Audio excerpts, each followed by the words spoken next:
And we are live. Hello. Hello, everybody. My name is Tandy Ficht, and welcome to my YouTube channel.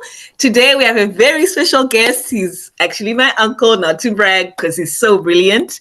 I'll let him introduce himself. Hi everyone, my name is Taffy. Fadzwa, but Americans call me Taffy, but Zimbabweans Yep. most call me Tafadzwa. So I'm currently at the Colorado School of Mines in higher ed administration, and I hold a master's in college student personnel from the University of Tennessee Knoxville. I have a BA in economics from St. Lawrence University, which is in upstate New York. And I'm here as a guest, Tandy. Very honored to be part of the show. I'm very passionate about mental health and to share my journey. So I'm very passionate about mental health. And thank you, Tandy, for the platform. Thank you so much, Sekru, for coming on. So I just wanted to let you share as much as you're comfortable with sharing with us your journey with mental health.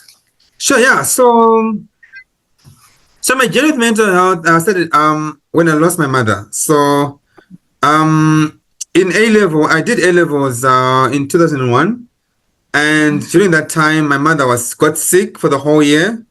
And then she eventually succumbed to her illness, long illness, or year-long illness, sorry, a month before my A-level exams. So I was stressed the whole, I was stressed the whole year. And then she died before my exams. I think what happened is in the moment, when she died, I had kind of seen it happening and I kind of just numbed the pain. So at the funeral, I remember I didn't cry as much. You know, people were worried, oh, how is he going to pass the exams? How is he going to pass the exams? But I don't know if it was just like self-preservation or not, but I kind of numbed the pain and I didn't cry as much because I also had seen it coming also. She was very sick. So what then happened, I went on with my A-level exams, wrote well, did well. I even got 18 points out of 20 still. Wow, that's amazing. So thank you, Sandy. And that's what also then helped me also when I was applying for the for my undergraduate scholarships in the US because I also had good O-level results. So what then happened was like when I came to the United States in 2003, I started feeling like something was just wrong with me. I lost interest in a lot of activities, lost movies, a lot of things. I lost interest. And I could tell that this probably was depression. And I went to a clinic and they did a questionnaire, the health center at the university. And they discovered that it was indeed depression. So I was clinically depressed. So clinical depression is when you're prescribed medication. You can have like mild depression where you can just be like some, but when it's clinically depressed, it's now, you take like medication to like, like rebalance the chemicals, neurotransmitters, whatever. So, so I became depressed. That was 2003, the first semester.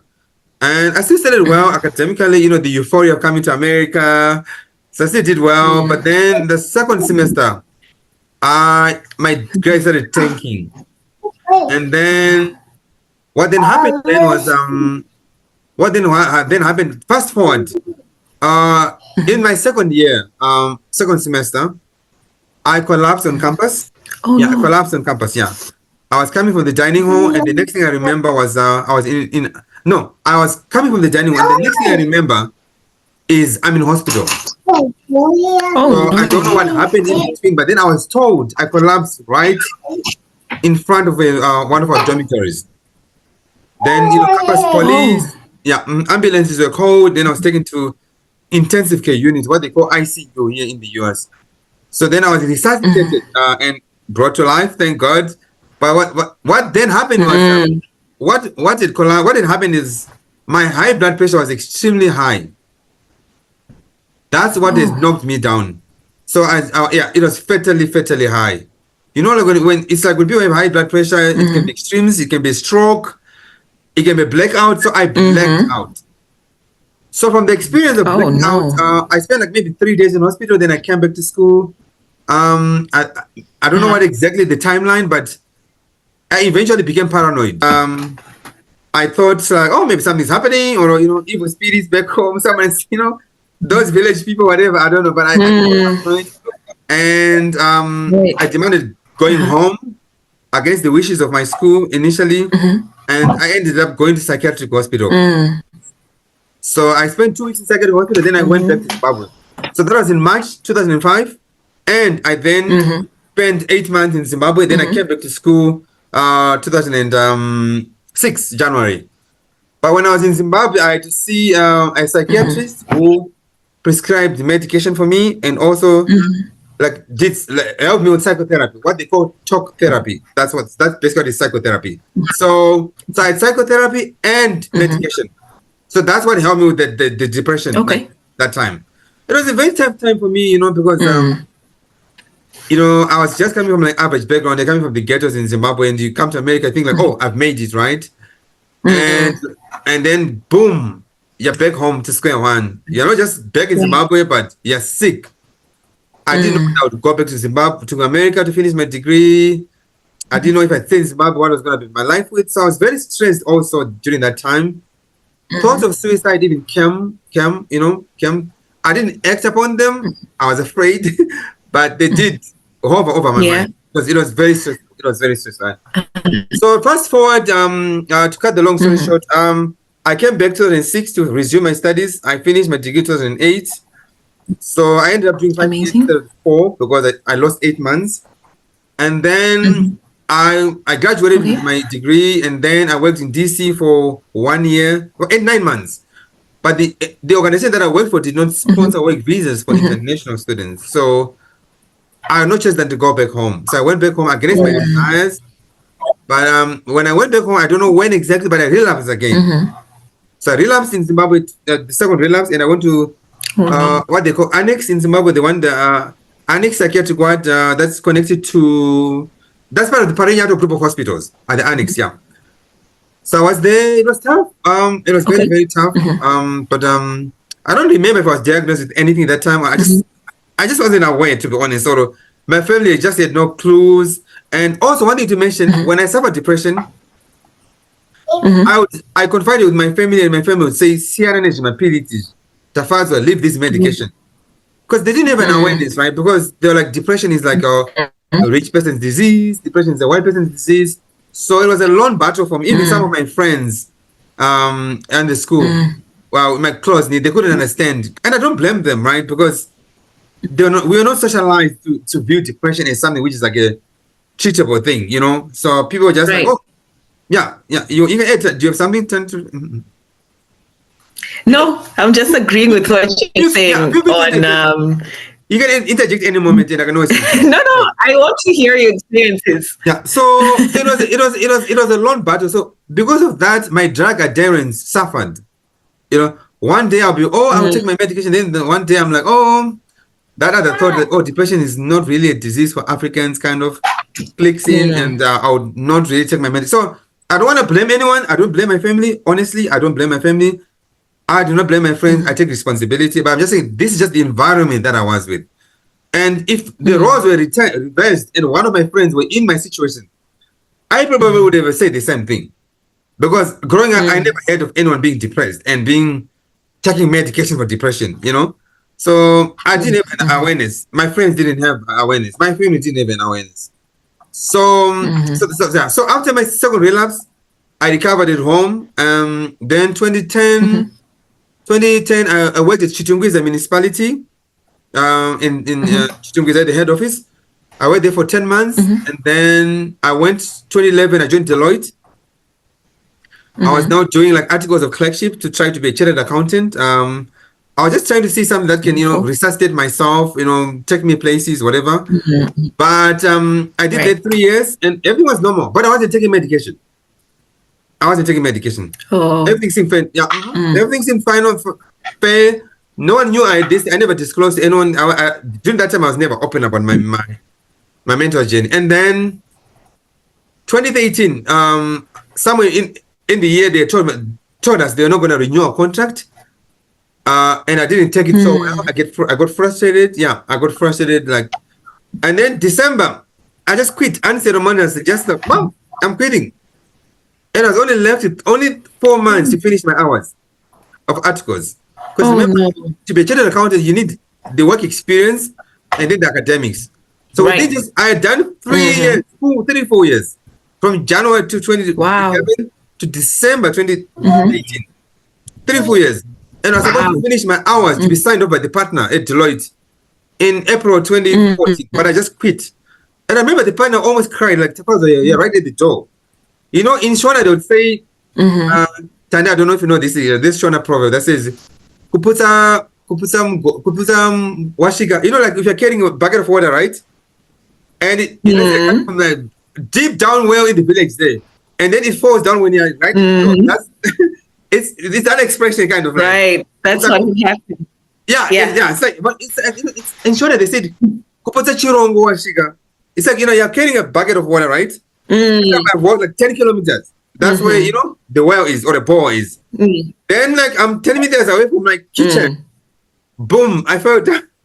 So that's exactly what happened. And then I quit. And to just show you, like, I was sick, I went on to the ICAS, in the Institute of Chartered Accountants in Zimbabwe.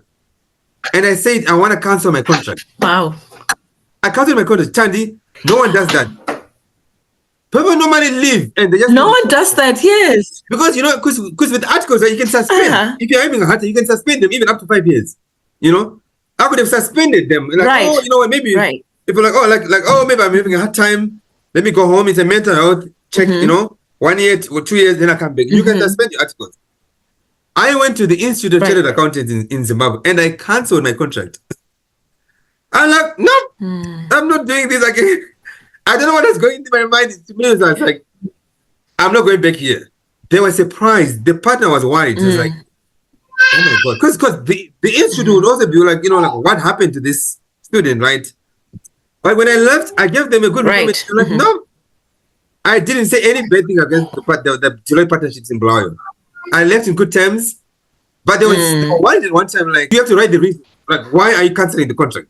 Were you maltreated or were you mistreated, whatever? But I said, no, they were excellent. I just... So I quit. When I left, I was like, I want to teach.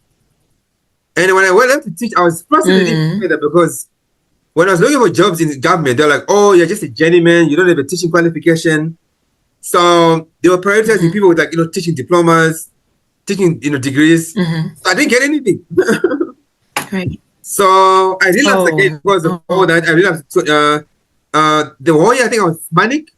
And during one of my manic states, I walked from Chiweshe village to Dura village. I don't know exactly the kilometers, but it's 70 to about 80 kilometers.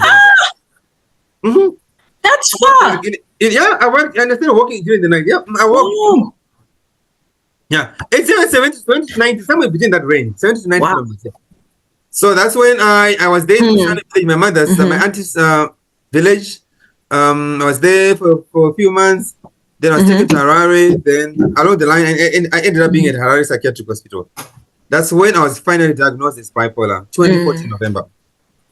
So yeah, so after that, that's my journey. I mean, I want to give you space. So that's my journey so far.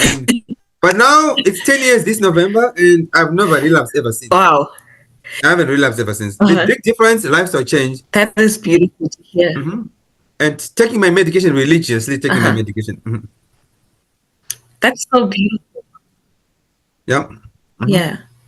That's so amazing. What, besides, you know, taking your medicine religiously, what else would you credit for you not relapsing again? Because I understand taking care of your mental health is an ongoing journey. What would you say would be most helpful to people who... Yeah, that's a good question, Tandy. Yeah, because it's not medication is just one part of the journey, the healing journey. But the first thing that I would want to attribute is my faith. I think along the lines I become more prayerful, and I like to meditate. I meditate a lot on God's word. I pray. But Jeremiah 13 is my favorite. Maybe you can just Google it and just, you know, it's what I mean. Of course, going to church fellowshipping as well helped. Sure. But I started reading the Bible more, just connecting with my faith. Even I remember there was this one verse that said, I think it's interesting to read this as well. I think this is 119:71. Psalm 30 verse 2 says, yeah, you can read it to your audience. Oh Lord, my God. Sure. Oh Lord, my God, I cried to you for help and you healed me. Yeah. And then So. Jeremiah 17, verse 14 says, Heal me, O Lord, and I shall be healed. Save me, and I shall be saved, for you are my praise. That's one of my keys. Like that's my. They talk about the Rema, the logos Rema. Those are some of my Rema words. Like it's like Jeremiah 17 verse 14. That's my big one. You know where I saw that verse for the first time? Wait. Students companion.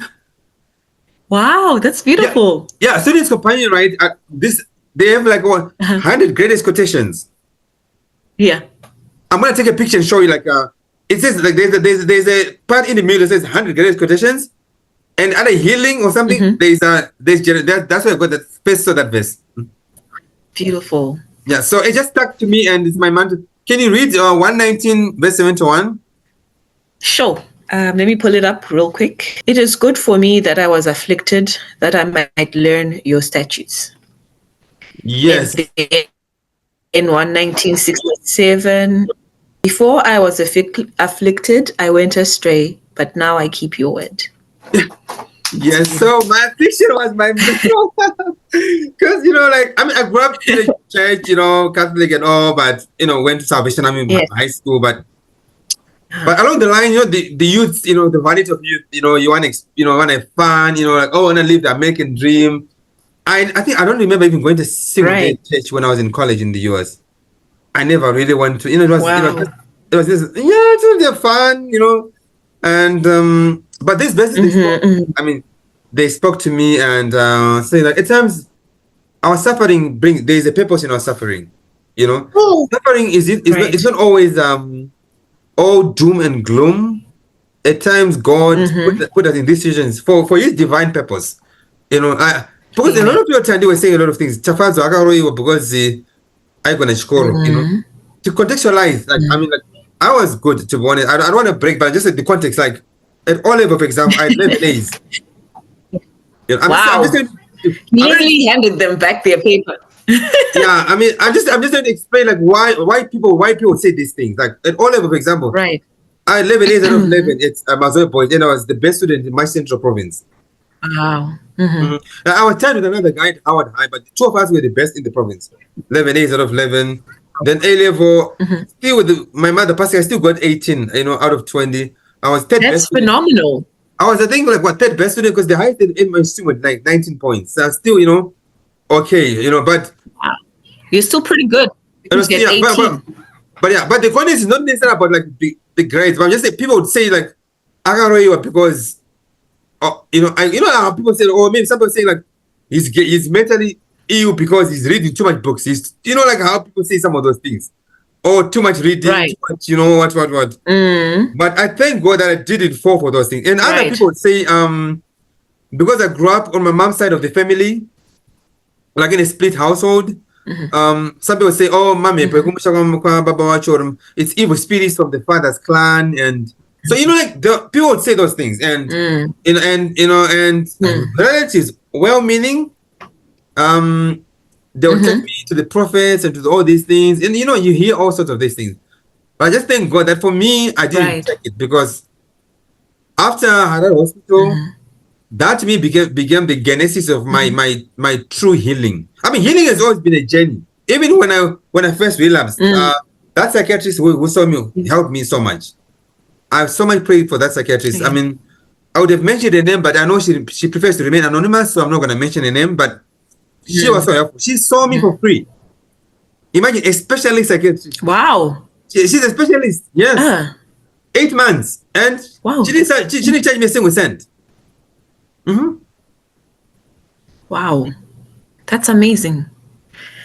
I'm so glad that you had access to these resources, because exactly, yes, people don't really have that kind of support. So I'm appreciative that you got this kind of help. Yes. So Sekuru, if you were to advise someone who is affected by it, let's say they have a loved one or a very close friend that may be suffering from mental health challenges, how do you suppose that they start those ongoing conversations for them to help their loved one to go seek help? Okay. Without being too pushy, for example. Okay. So I'll answer that. But before, I'll just like mention some things that I forgot, like from the last question. So what helped me besides my faith, lifestyle change. So I used to drink beer. I had stopped. I personally have nothing with drinking beer or whatever. I have nothing personally. But for me, but if you have got a mental health, if you prescribe mental health medication, you should not take beer because alcohol is a depressant. Alcohol is a depressant, so it doesn't go well with medication. So I stopped drinking beer. I even stopped taking coffee because coffee is caffeine. And a disclaimer: I'm not a mental health whatever. I'm just a person lived experience. I'm just saying what works for me. Alcohol is a depressant, so it does. It's not it's recommended not to mix alcohol. I never smoked, but those who smoke, they're discouraged from smoking, especially like marijuana, because it affects the way those drugs works. And then also coffee has caffeine, which is stimulant. You know how in America, if I see the people at coffee professors coming to the classroom with like a coffee mug because they want to remain awake, coffee affects all those things. Right. So, and then also a big part of my journey as well is I think kugamchira, acceptance. Kugamchira. You have to accept that it is what it is, and you should own it. You should own your scars. You should own your scars. Don't let anyone use them against you. Own it. If I mental got ill, it's okay. These are my scars. Just like the leopard is proud of its spots. It is my scars. The fact that you have scars means you've survived. So own it. Kugamchira is very important because Chandi Mzaya, with no acceptance, kugamchira, there is no healing. Absolutely. Because when you do not accept that yes, you have this condition, right?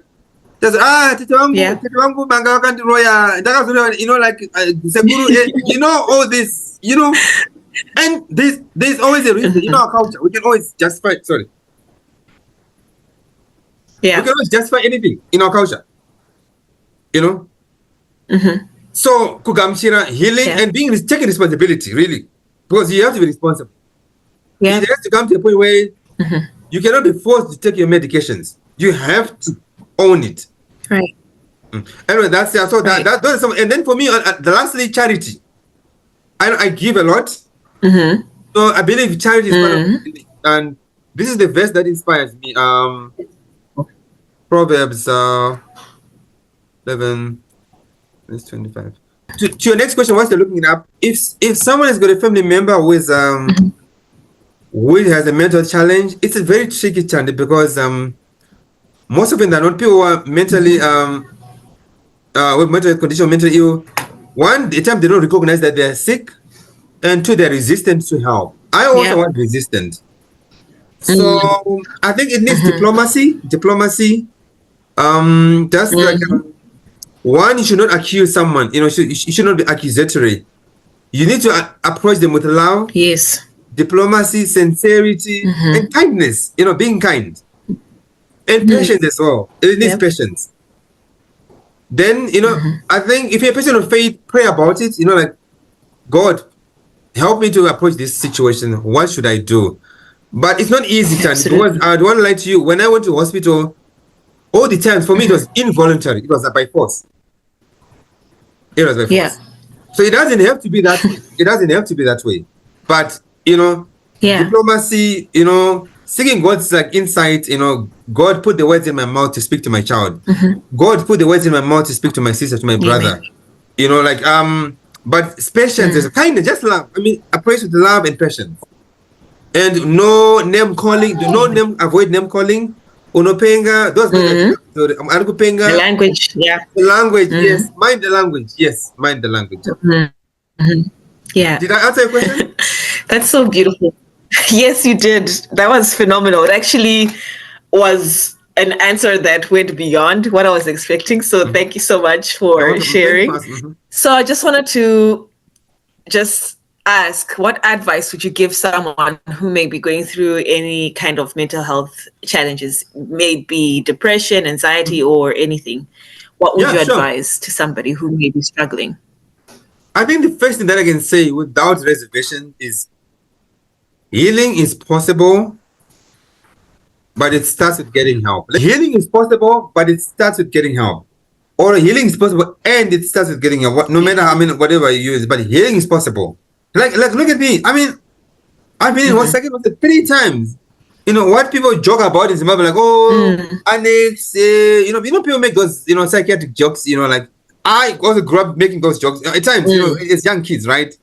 People talk about the Inguchenis, like, oh, Yeah. Inguchenis, look down upon them.